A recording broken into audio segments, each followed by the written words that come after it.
The Racing and Gaming Conference at Saratoga returns this August 16th and 17th at the historic Saratoga Racecourse in Saratoga Springs, New York. Held in the 1863 Club at the Saratoga Racecourse, the Racing and Gaming Conference at Saratoga is the premier national forum for industry decision-makers, advocates, and patrons to discuss and analyze gaming trends in all sectors of the industry. 14 panels, over 40 speakers, all meeting for 2 days to examine the critical issues facing the gaming industry and share their ideas and insights. Register today at racingandgamingsaratoga.com to reserve your seat. And be sure and check out the website for full agenda and conference speaker list. The Saratoga Racecourse was named as one of the world's greatest sporting venues by Sports Illustrated, so don't miss out on participating in this premier event at this historic location. The Racing and Gaming Conference at Saratoga, this August 16th and 17th at the historic Saratoga Racecourse in Saratoga Springs, New York. Register today at racingandgamingsaratoga.com.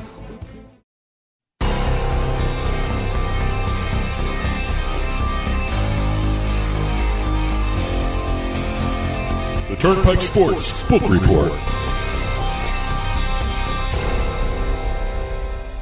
The Turnpike Sports Book Report is brought to you by BorgataSports.com. Your favorite casino is now your favorite sportsbook. Available anywhere in New Jersey, BorgataSports.com. Sign up at BorgataSports.com using our promo code PIKE, that's P-I-K-E. Make your first wager of $20 or more and you'll get $100 in free bets. That's $100 in free bets when your first wager on Borgata Sports is $20 or more. Get into the action with BorgataSports.com. Must be 21 years or older and in New Jersey to place a bet. Terms and conditions apply. Gambling problem? Call 1-800-GAMBLER. And welcome to another edition of the Book Report, where we go through the news and notes from the sports books around the country. Now, it could be sports betting numbers in terms of revenue and handle, news with regards to legislation, launches, deals, and we've got a whole bunch of things to run down this week.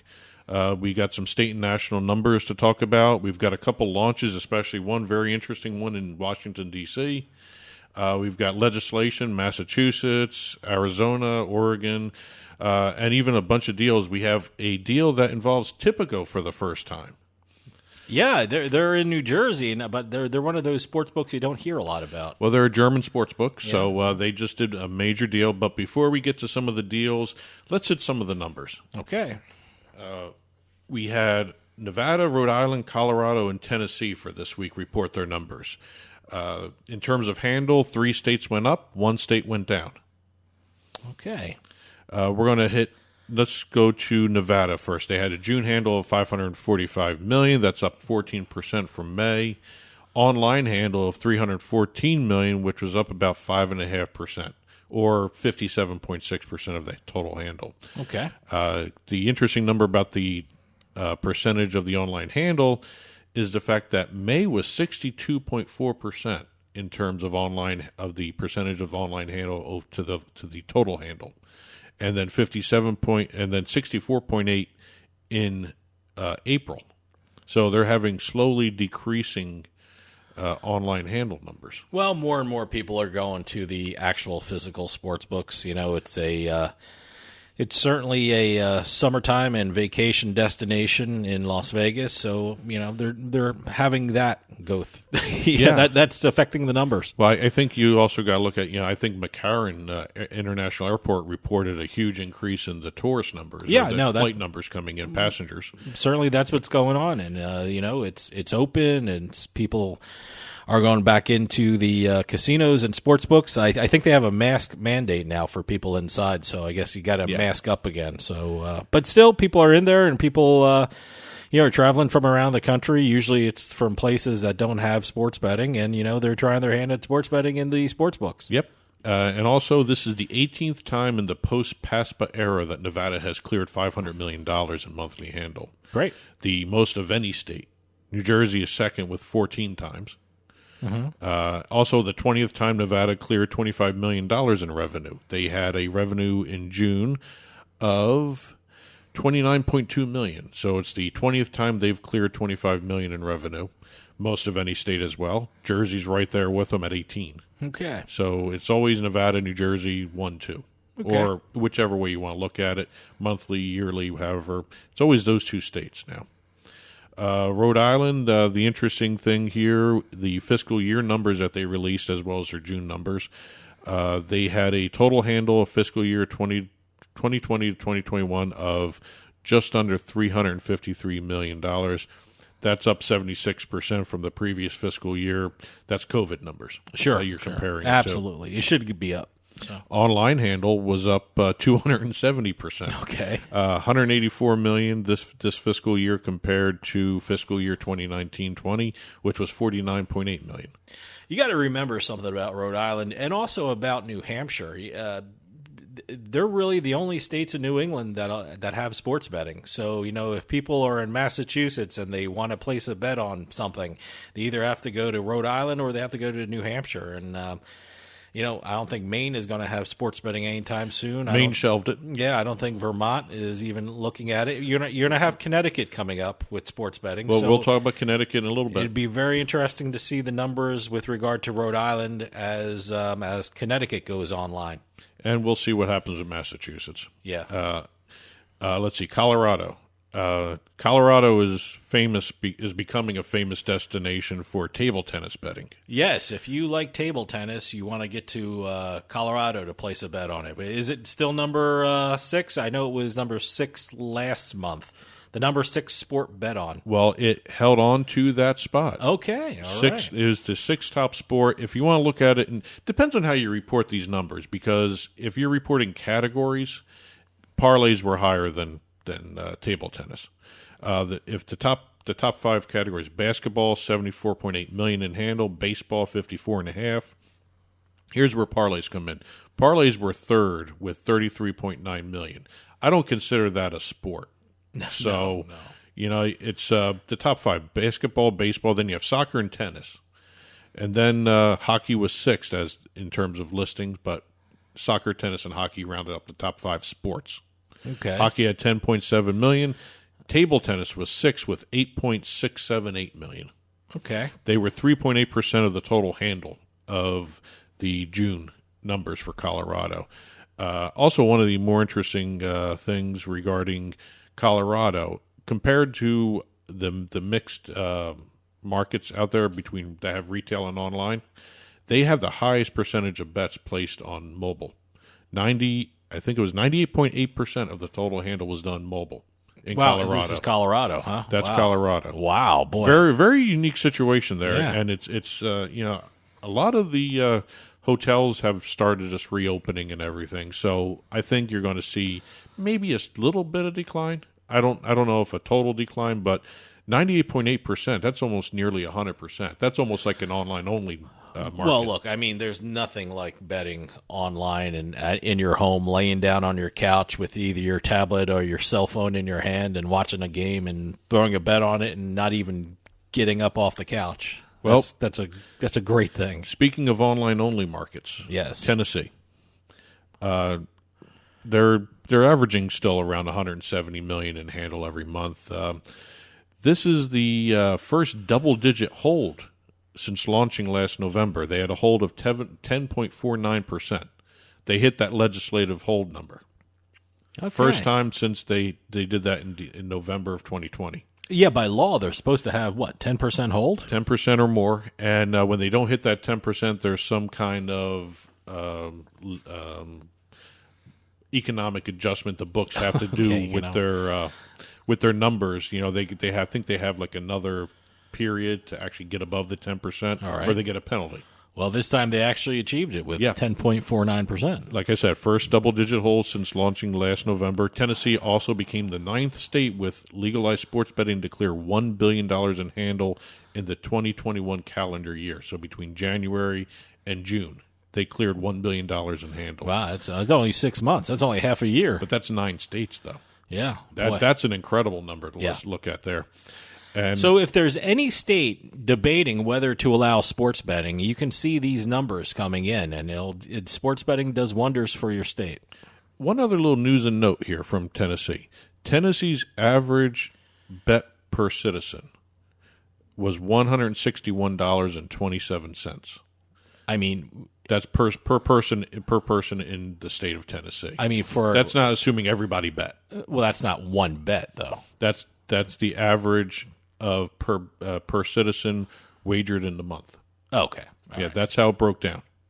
And it's slightly higher than Virginia. They're the other online-only state. $155.47. So Tennessee was slightly above them in terms of the first 6 months of the year. Okay. So kind of little interesting numbers there. Now, we just had just about everybody report their sports betting handle and revenue numbers for the month of June. Everybody except Illinois right now. Illinois is always behind. Yeah, it's always 60 to 90 days behind. Without Illinois, the June national state revenue tax is at $41.34 million. That's the most tax collected. Is the sixth highest tax collected in the post-PASPA era. Okay. So this is national. This is how much taxes was collected from sports betting. The U.S. sports betting industry has generated taxes of $41.34 million. That's without Illinois reporting. And, we'll see exactly what Illinois brings in terms of taxes. I think what they shoot for always is seeing if they get to $50 million. That's always the record. Again, like I said, if there's any state wondering if they could benefit from sports betting, you see those tax revenue numbers, and your state will certainly profit from sports betting. Well, let's talk a little bit about these states coming up here. Connecticut. There was a report out there that FanDuel and DraftKings may not be able to launch at the start of football season. Really? Oh, boy. It all has to do with the compact. Okay. This is the compact between the Native American tribe and the state of Connecticut. The Mohegan tribe and the Mashantucket Pequot tribe. They did their deals with FanDuel and DraftKings. The Department of Interior just received the compacts. So they have a 45-day window to review the compacts and approve them. They can do it quicker than that. So they're not going to rush through it. I mean, if you're looking at red tape, I guess you're not really banking on them starting by the NFL season. But who knows? I mean, maybe they have Department of Interior has a free afternoon that they can take a look at the compacts and approve it. So, well, the 45-day window. Let's hope. The 45-day window ends September 10th. All right. First day of NFL season is September 9th. Ooh, okay. So there's a chance they can still get it launched, but the problem is once they're approved, the compact is not officially recognized until it's published in the Federal Registrar. But can they start betting before they're placed in the Federal Registrar? Oh, okay. No, see, that's the problem. And also, it all really depends on when they're published in the Federal Registrar, because it could take several days, up to a week after the Department of Interior approves the compact. Well, maybe they'll get it done in August, and they'll put it in the Federal Registrar by late August, and betting will occur. Because I know there's some temporary things that they're setting up, especially in Mohegan Sun, right? I think I did a news story. They're planning on a temporary book in September. Yeah, and then a permanent book later on in the year, and possibly in the winter and early next year. Well, whether or not they're going to be able to take bets is going to be an interesting issue. As opposed to two states that are moving very fast, Arizona. Arizona released their approved sports betting rules, and they also have now a timeline that they're going to be following. Qualified applicants can apply August 16th. Marketing account creation and app downloads are allowed to begin August 28th. Wow. Sportsbooks set to launch September 9th, which is the first day of the NFL season. Wow. They know what they're doing. Yep, they're moving right along. They've gotten sportsbooks deals already announced between DraftKings, FanDuel, Barstool, WynnBET, PointsBet, Unibet, Ballybet, Caesars.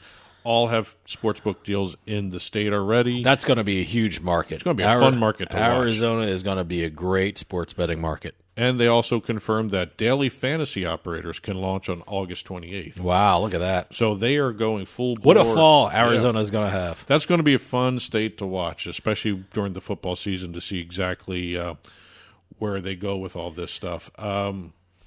As opposed to Massachusetts. Massachusetts doesn't even have poker. No. They don't even have legal poker. They pushed that off. If you listen to the interview with Brian Pempis, you can see that the two casinos that were offering poker have not opened up their poker operations yet, or reopened up their poker operations yet. So, and I guess they're going to make a decision at the end of the year. So Well, stay tuned for Massachusetts. No, Massachusetts Senate in terms of sports betting. Oh, well, I'm talking about poker. Poker is At the end of the year, they'll make their decision at the end of the year. Now on to sports betting. You hope poker is at the end of the year. Well, who knows? But now you moved on to sports betting. Yeah. What's Massachusetts doing with sports they betting? just had the House pass the sports betting bill. I think the number I got in my notes, 156-3. The House passed the sports betting bill. Now, the next step is the Senate, and the Senate's always been the problem for sports betting in Massachusetts. I don't even think it's on the schedule for the Senate to even talk about. They have not even decided when they're going to take up the sports betting bill. Well. They haven't even decided what sports betting bill they're going to discuss, because there's two of them. There's the House bill, which is actually a great sports betting plan, and then you have the Senate bill. Senate Bill 269.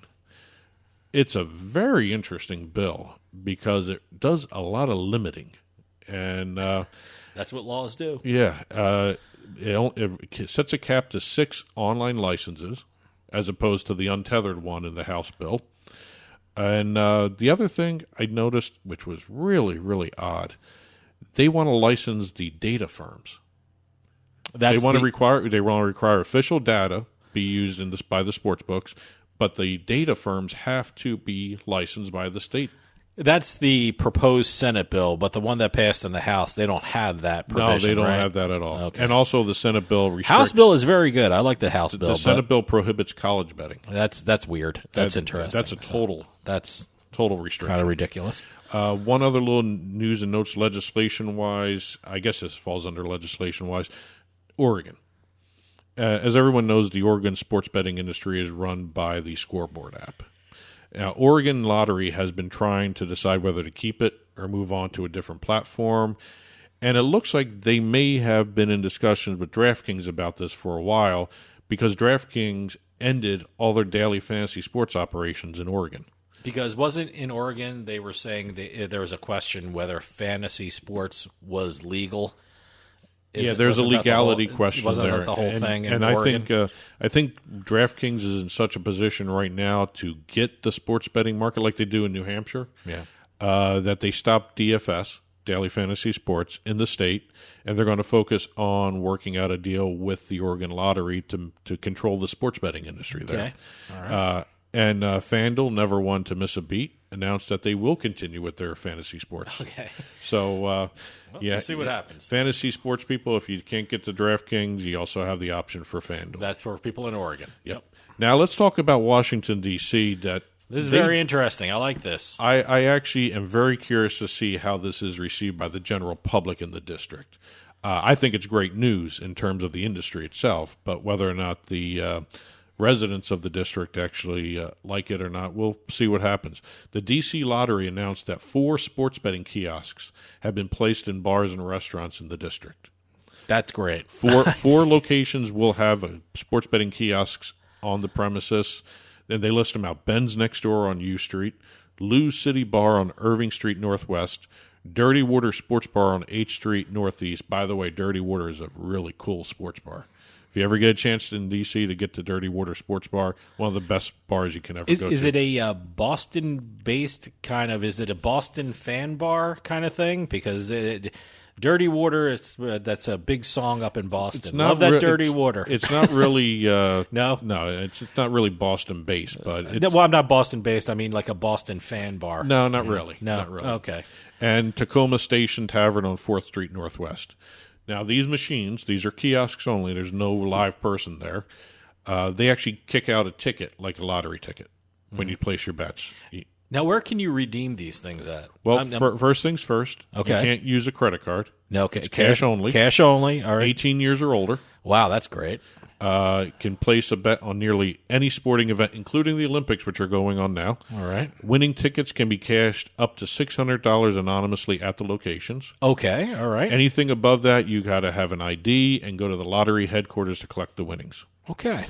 And just like a lottery ticket, The DC lottery said winning tickets expire after 180 days. All right. So check your tickets. And the lottery expects to have at least 30 more locations by the end of the year. Hey, I hope other states follow suit. Well, Washington, D.C. is not a state, but I hope states follow Washington, D.C.'s guidance. Aren't they looking at making D.C. a state at some point? I hope so. They should. We'll see. But let's go over to some deals, which were kind of interesting. Let's do the simple one first. Actually, this is almost commonplace now. BetMGM. They announced the signing of former NFL running back Marshawn Lynch as brand ambassador. Okay. Lynch will be doing marketing campaigns, promotions, fan events, different activations for the BetMGM Sportsbook. But let's get to two really interesting deals that combine sports betting and media. We have WynnBET and Tipico. Now, we don't talk about Tipico too much. No. German operator. They are only operating right now in New Jersey. They did a huge deal with Gannett. All right. The media company. It's a big media company. People will know Gannett better by the newspapers, really. Newspapers they do, but you'll know them better by USA Today. They own the USA Today brand. They own like the Indy Star, Detroit Free Press. And one of the things about the USA Today network of sites and papers they have a huge betting system. USA Today, really? They have a betting site. I have to check out the USA Today betting section then if they have a betting section. They have a huge, actually one of the best out there in terms of sports betting reporting. Okay, USA Today. USA Today. All right, I'll check it out. As a matter of fact, I believe their site used to be called For the Win. Okay.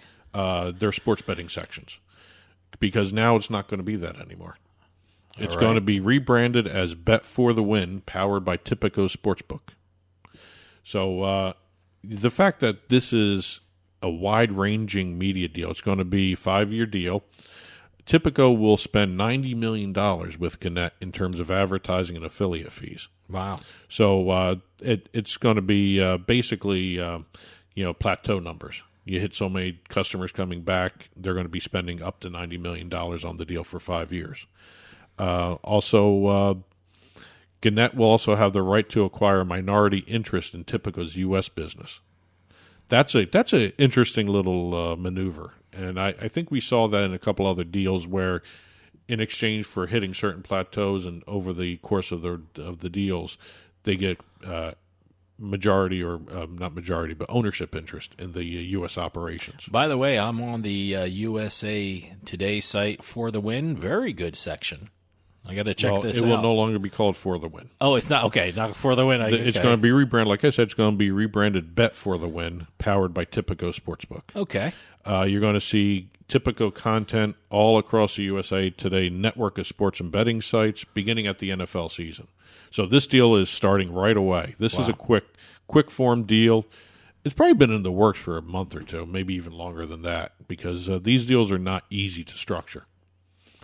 And also part of the deal that was announced was that Tipico not only will be in New Jersey, they're also going to be launching in Colorado soon, too. Great. So they're going to be adding to that 98.8% online handle that Colorado seems to report almost every month. The other big media deal was WynnBET. Mm-hmm. Multi-year, multi-platform deal with Cumulus Media. That's actually kind of interesting because it kind of goes with iHeart with their sports betting channels that they'll be doing, the gamblers and all that stuff. WynnBET will be all across every Cumulus Media outlet, both radio as well as digital. Great. They're going to be seeing a lot of studio sponsorships, local advertising in the different markets with the radio stations, brand endorsements from the local radio personalities for WynnBET, and also they're going to be doing some stuff on site events. That's going to involve the WynnBET studio in Encore Vegas. I got to tell you, I'm seeing a lot of their commercials in New Jersey now on TV. So WynnBET is making a big splash. Well, again, it's going to be one of those interesting deals to see exactly how it progresses. WynnBET did also deals with different podcast networks. I know they did Blue Wire Podcast. Yep. They're the official sportsbook of that. Actually, I think don't they have a studio in Vegas in the Wynn? Where the Wynn Vegas studio comes into play, where they're going to be doing on-site stuff with WynnBET. Great. So it's going to be kind of interesting to watch that one develop as well. And last deal for the week here, and then we'll have to end it right here. DraftKings, they did a deal with Sports and Social, the upscale sports bar chain that's run by the Cordish companies. It has great casinos. I mean, the one I need to know the specific name of it. Is it Maryland Live or Live Maryland Casino and Hotel? I know they have one in Philadelphia. Is it Live Philadelphia? Everyone's calling it Philly Live. So I don't know the official name of this thing. Well, it's Live Philadelphia. Live Philadelphia. The one in Maryland is Maryland Live. Maryland Live. Now, this all is part of the Sports and Social bars. That's where the sports and social bars are that I'm familiar with. Well, they're all over the country. Okay, well, those are the two I'm familiar with. And it's all part of Live Dining and Entertainment. That's the division that runs sports and social. Okay. They're going to be opening DraftKings branded sports bars in Nashville and Detroit first. Okay. Where they have some really huge sports and social bar restaurants there. I like those combinations. We were in one in New Jersey. It was it was PointsBet, Topgolf, and Topgolf. Yeah, Topgolf and PointsBet combined, and it was such a great place. Great food. You have golf, and you have PointsBet's presence there. It was a great scene. I like it. Well, the one thing that's going to differ between the Topgolf PointsBet deal and the DraftKings Sports and Social deal, the Sports and Socials are not only in casinos, but they are in sporting venues. There's a couple in stadiums. Great. There's a couple concert halls, that sort of stuff. And it's going to be they're going to be rebranding not just the name, but they're going to be redesigning some of the venues. They hired a company called iCrave to create an upscale premier sports and entertainment experience. Now, God knows what that means. I don't know what that means either. That is perfect PR speak for they're going to make a really high-end, cool-looking, snazzy little joint that's going to be having sports betting as well as fantasy sports as well as food and drink. Now, the one thing about this, the DraftKings, since they're fantasy, this has a lot more applications than just being a sports book. Yeah, absolutely. So, I mean, DraftKings is going to be taking advantage of the 55 million visitors to sports and social places around the country. So this was a great deal. Great. That's it for this week's book report. If you have any news or notes you want us to talk about, info@turnpikesportsradio.com. Whatever we didn't get to, and again, there's a lot more stuff we didn't have the chance to talk about this week. Head on over to turnpikesportsradio.com and click on the blog button. You'll see a print version of the book report. That'll do it for us this week. We'll see you next time on the Turnpike.